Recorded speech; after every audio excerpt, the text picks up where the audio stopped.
Hi, I'm Brian Kellerman, the co-founder and Chief Quality and Food Safety Officer at Kellerman Consulting, and this is our first video in our series for internal audits.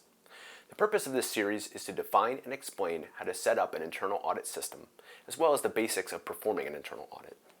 Since internal auditing can be performed by any type of organization, this series will be useful for anyone interested in the concepts of internal auditing within a quality or food safety management system. As part of this series, we are going to examine what an internal audit is, what organizations should perform internal audits, how to properly and effectively perform an internal audit, and how to use the results of those internal audits to evaluate and improve the safety or quality management system. Whether you are new to internal audits or have conducted them several times in the past, we hope you find this video informative and useful as you consider how your next internal audit will go. So let's review what an internal audit is and what it is for.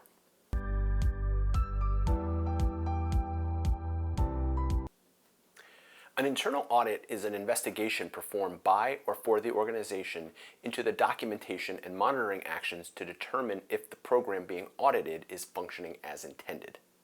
Many organizations have quality department employees on staff, and some of their responsibilities are to make sure operations were performed correctly.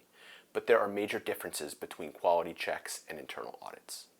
When QA or QC employees monitor a production line, check batch records, or beta test software, these important and necessary inspections do not actually count as an internal audit. Similarly, the regular walkthroughs of operations we refer to as GMP, hygiene, or sanitation inspections in our first video series are not the same as internal audits.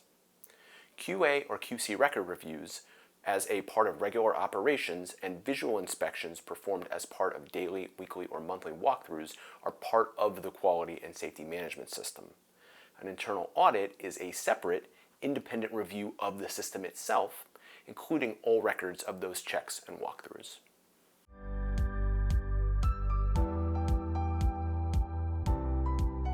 Whereas inspections and walkthroughs are assessments of individual components of a system, an internal audit is a big picture assessment of the operation or system as a whole. An internal audit can be performed all at once, or it can be broken up throughout the year. Determining the frequency will depend on the time and other resources available to perform the audit or audits.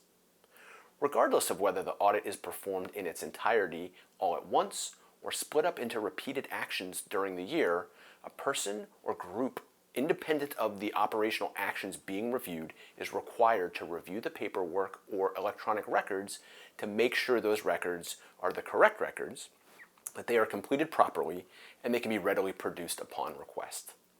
Think of an internal audit as a review of the reviews or a master verification action to give the organization a big picture view of how much control and consistency is achieved.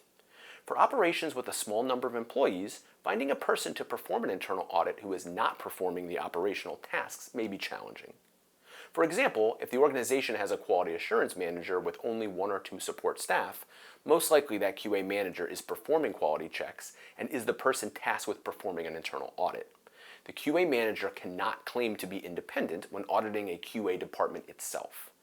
But don't worry, Kellerman Consulting will show you how to address this successfully in our later episodes.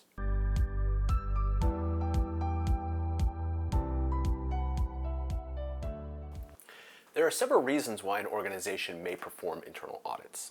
One is that it is a requirement as part of a certification scheme such as ISO 9001 or other ISO programs, or a GFSI scheme such as SQF, BRCGS, FSSC 22000, Primus GFS, or IFS. Other reasons include changes in operational personnel, establishing a culture of quality and safety, and verifying the implementation of new policies and procedures. Conversely, an organization may choose not to perform internal audits, and this may be because it is difficult to set up, time-consuming, and it may require specially trained people that are not available on site. For organizations that have not performed internal audits in the past because they have never had a customer ask for results, or because they are not subscribed to a certification program that calls for an internal audit, employees may be unaware of internal audits altogether. As we review the logistics of performing an internal audit, we will address each of these challenges to make sure that this valuable tool can be put in place and used to improve operational performance.